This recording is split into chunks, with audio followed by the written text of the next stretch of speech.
Teaching number 25. The spirit of Elijah, like a celestial bell, has awakened you so that you would come to listen to my word. Your heart wonders anxiously.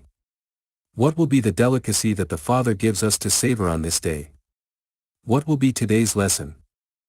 Truly I say to you, a woman that leaves a seriously ill patient in her home for coming to listen to me, to her I would say, when you return home, the sick person will leave his bed and he himself will open the door to give you the good news that he has healed, because anyone who leaves their earthly possessions to be with me, will have someone to watch over what they had left behind, and that is me.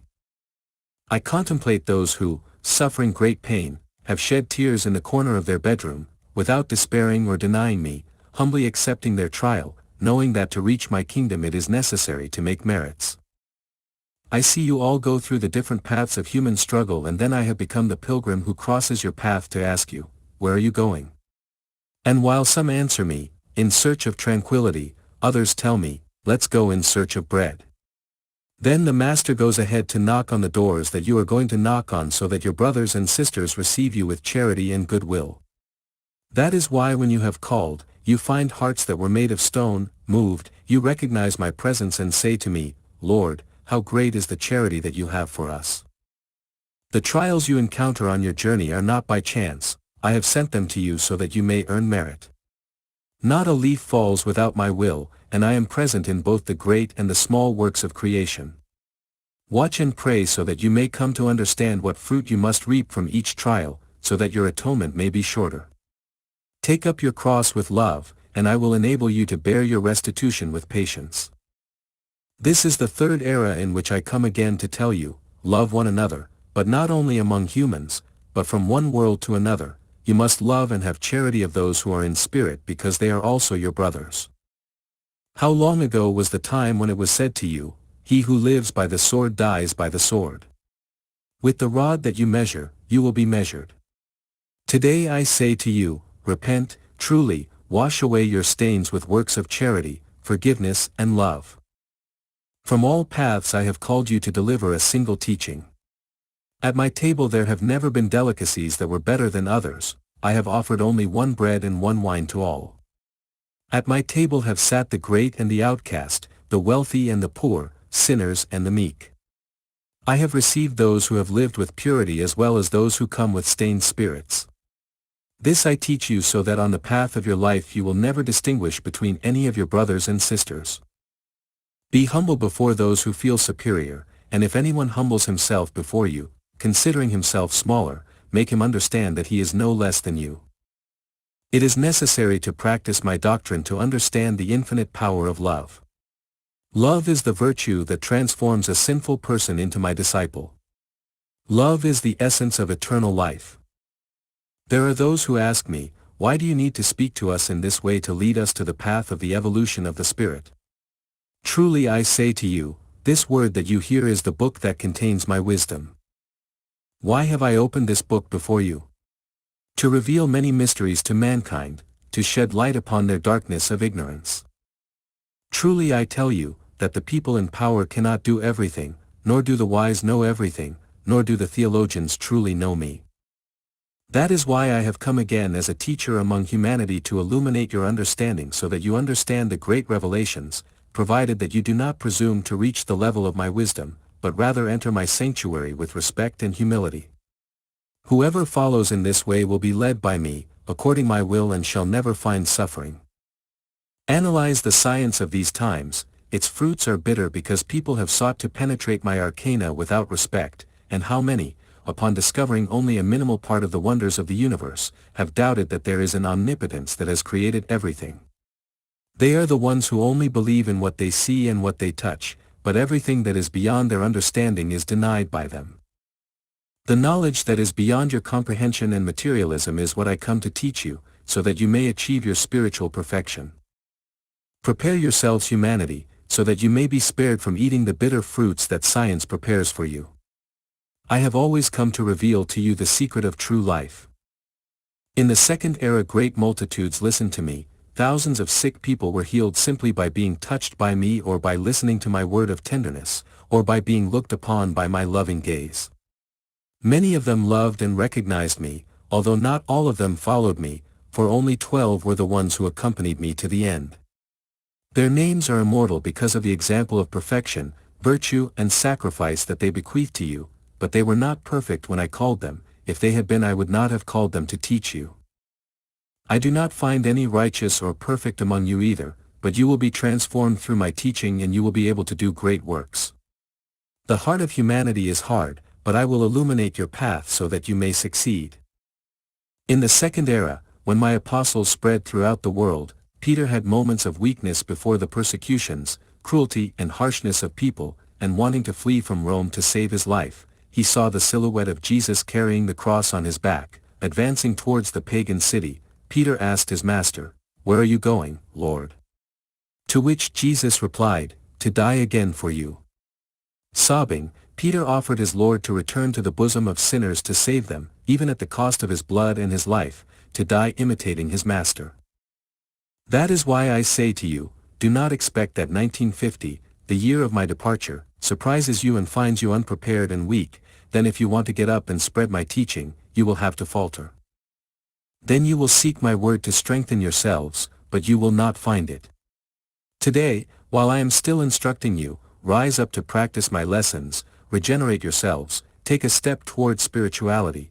I will encourage you with works and wonders, and you will marvel at the great revelations that I will give you from spirit to spirit. I will surprise the materialized scientists by manifesting to them the existence of the spiritual. All that they have denied, and that exists, will be seen by them. Then their curiosity and their ambition to probe the beyond shall be awakened, and that will be the moment when my emissaries and disciples present themselves to explain everything that I have revealed to you in order to prevent humanity from forging sects and theories around my new revelations. Today is a time to listen, to meditate, and if, when the time comes to go to the peoples and nations, some of you are unable to do so, do not fear, for where you live you can do much. Let your children be the ones to carry the good news to distant places. Remember that I have told you that the first will be last, and the last first. Today the multitudes come before my teaching, those who suffer the most, those who have hungered and thirsted for justice, those who dream of a life of peace remain to continue listening to my word. Among these poor, rude and simple, I am selecting those through whom I give you my word. The divine Master of all times returns among you to communicate with humanity, thus leading the spirit towards the new day. Prepare your understanding to analyze my word correctly. I have already told you that spiritualists will be the ones who give a just interpretation to the lessons that your Lord has revealed to you in this era and in times past. He who reads my book and analyzes what he does in a spiritual sense, he will be the one who draws near to the truth. In order for you to truly define this doctrine, first you will have to struggle among yourselves, and you will sometimes even reach confusion. But he who in the midst of his storm watches and prays trusting in me, he will feel calm and peace penetrate his spirit. The unleashed winds will cause the trees shed their vain fruits and their dry leaves, until they are free of impurities. Do you not realize that tomorrow, when you no longer hear this word, you will be left alone on the road, teaching your brothers and sisters what you learned from me? I will always be in each one of you, the master will prepare the way and the disciple will fulfill his mission. I promise to bring light to people so that everyone would know and understand the revelations of my doctrine, and this is the time in which that promise has been fulfilled, this era that mankind did not know how to wait for, because he has been lost in a life of science from which he has made a new world, and in which the spirits were anxious for my return, because they knew that for them my teaching is their freedom, their elevation, and by which they will achieve peace. Some have waited for this era, dwelling in the spiritual valley, others have waited for the miracle while dwelling on this earth. Blessed are those who knew how to wait with their lamps lit like the wise virgins in the parable. Also in the second era the spirits anxiously awaited the arrival of the Messiah, some in the material world, others from the spiritual mansions, for Christ is the door, he is the key, he is the way, and the spirits know it. In me is the power to awaken the spirit of humanity, and truly I tell you, that hour is approaching and there will not be one who does not tremble at my call. Some will wake up from the materialism that had them lethargic, others from their intoxication with blood and pleasures, others will awaken from the sleep of their ignorance, whose night of darkness and fanaticism has been very great. The moment spiritual light dawns upon humanity, prayers will spring forth from the spirits, and they will ask their Lord what they must do to please him and thus be able to approach his presence. Analyze my word, disciples, and you will find wisdom in its essence, so that your spirit is instructed in the Father's doctrine of love, because it is to your spirit that I have come to speak with, to instruct, preparing it for a higher life. You already know that the body is only an instrument for the spirit. Proof of this is that it is mortal and transient, whereas the spirit is destined for eternity. How ignorant of spiritual teachings I find this humanity, and it is because they have been taught my law and my doctrine only as a morality to help them and not as the path that leads their spirit to the perfect mansion. The various religions have been planting in the hearts of people a false fear of spiritual knowledge which has caused them to flee from my revelations and sink into the darkness of ignorance, arguing that spiritual life is an impenetrable mystery. While there are those who affirm this, all the revelations that God made to mankind from the beginning of humanity have been speaking to him about the spiritual life. It is true that I had not given you all of my teachings, because you were not able to know everything until the time came, but what has been revealed by the Father until today is enough for you to have a complete knowledge of the spiritual life.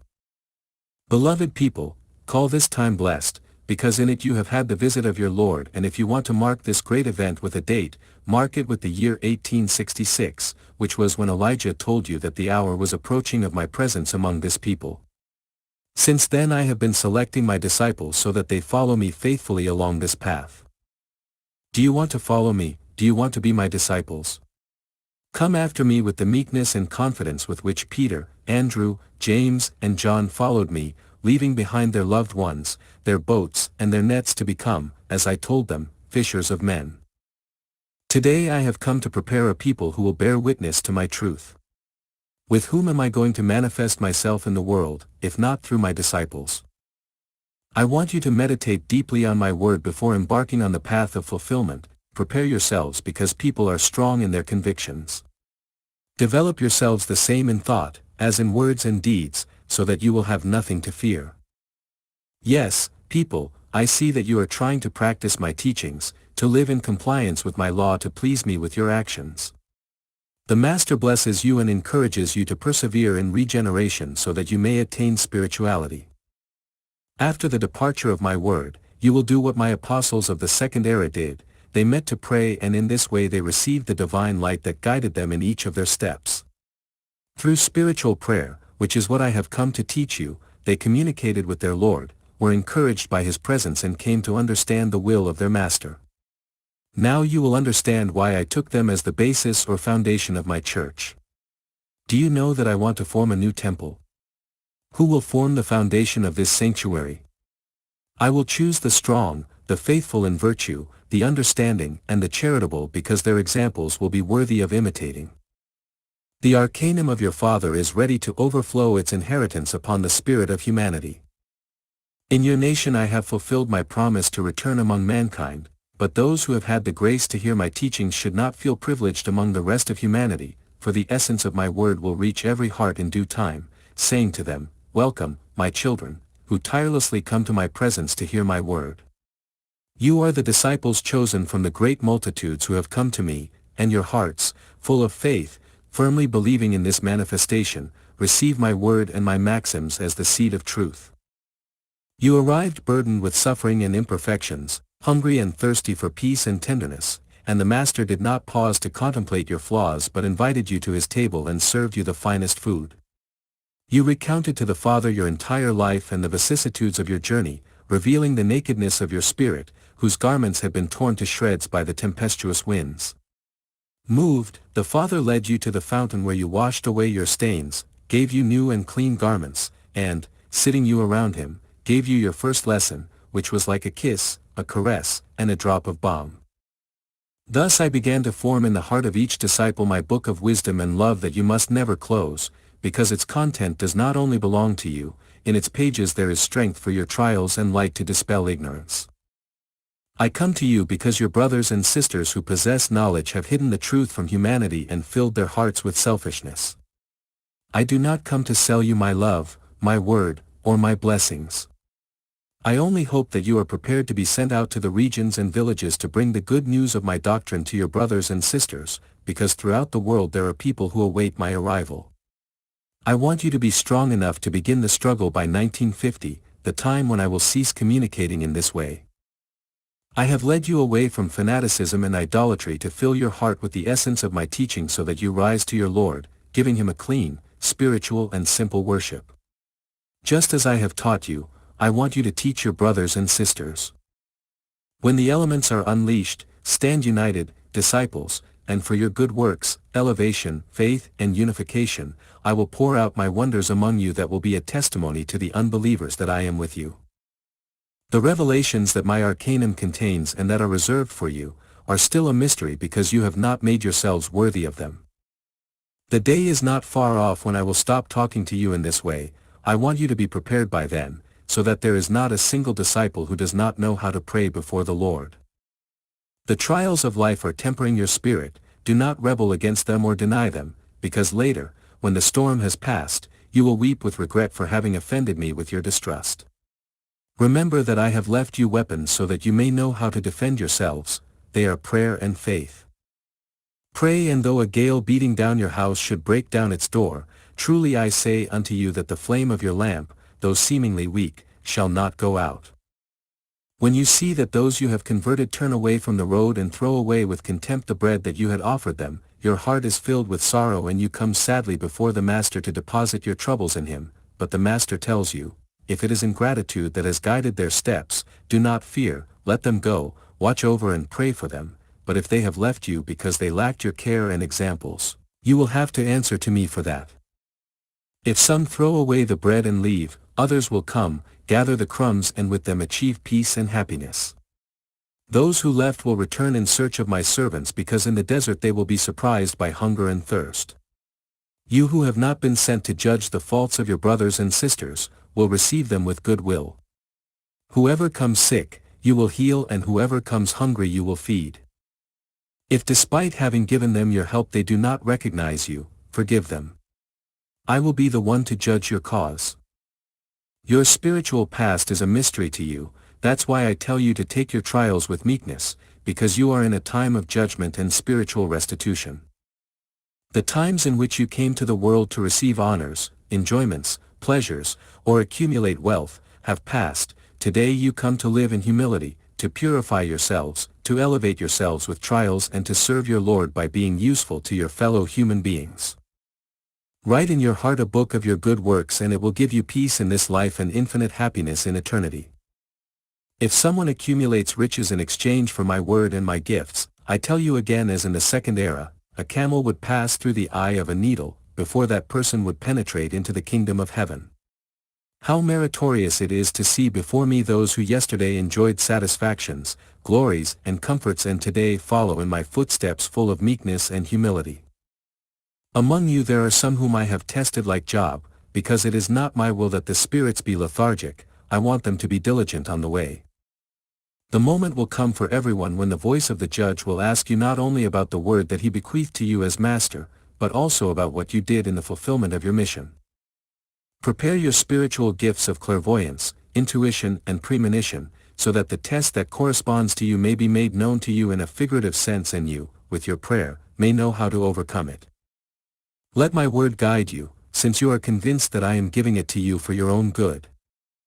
These teachings seem new to you because you have forgotten them, but now in the third era I am giving them to you again. I have prepared for you a great field to which I invite you so that in it you may learn to sow the seed of eternity that I am entrusting to you. I come to prepare my new disciples, so that through their faith and charity, they may gain power over illnesses of the body and spirit and over the elements of creation. Understand that it is no longer time for you to live in ignorance, today you live in the era of light, of the great revelations that my teaching offers you. Can you imagine the wisdom that you would have achieved, if from the earliest times you had practiced my lessons in compliance with my law?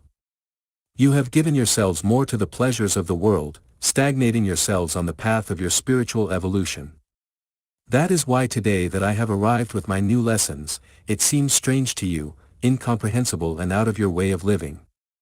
But it will suffice for you to meditate in one of my teachings for you to recognize the truth of my word, then you will see that what is strange is not my doctrine, but your way of being which is contrary to my law. Come to my countryside, remember my teaching that you have forgotten, eradicate all evil seed, and I will show you the teaching that until now you have not contemplated.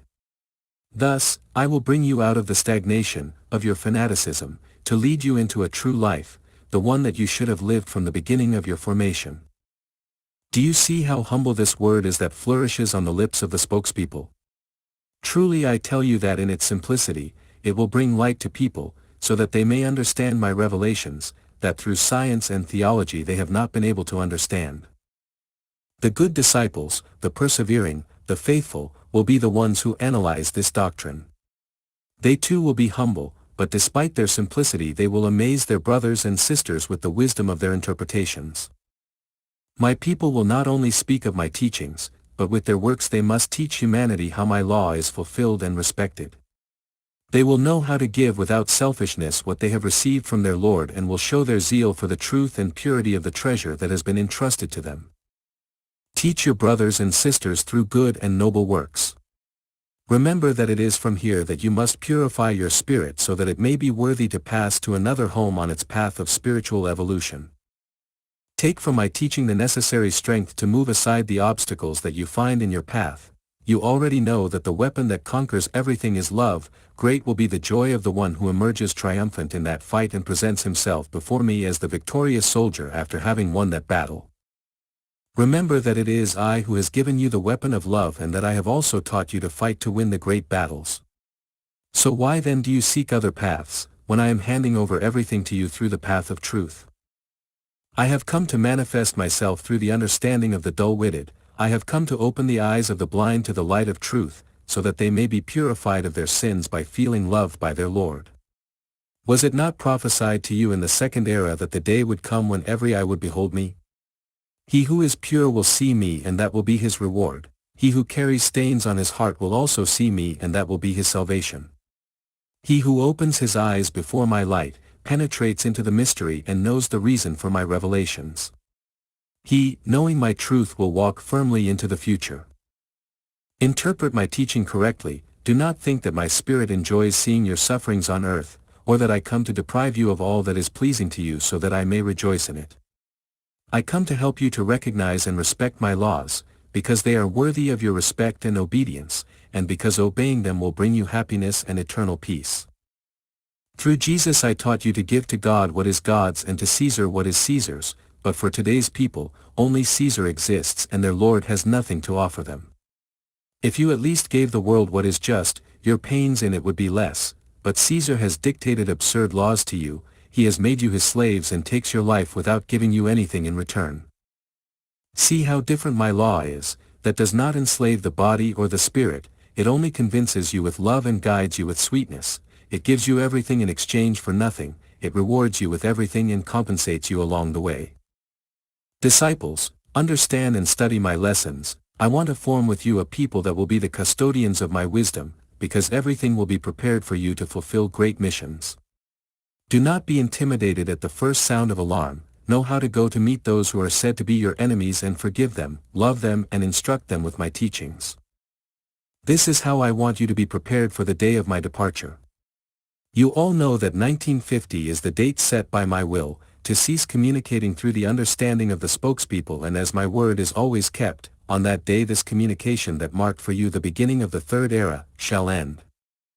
Do not attempt to change that date, nor try by any means to withhold the manifestation of my word in this form nor that of the spiritual realm. From now on I tell you that those who do so will no longer be illuminated by the light of the Master. Why would you fall into such profanation, when I have announced and promised you that after this time you will communicate with me from spirit to spirit even though you have not been a spokesperson? I also tell you at this moment that the prophets of this time have a duty to prepare themselves, because they have the mission of warning the new multitudes of the trials that await them. To them I will reveal great prophecies so that they may help you not to fall into temptation. My peace be with you.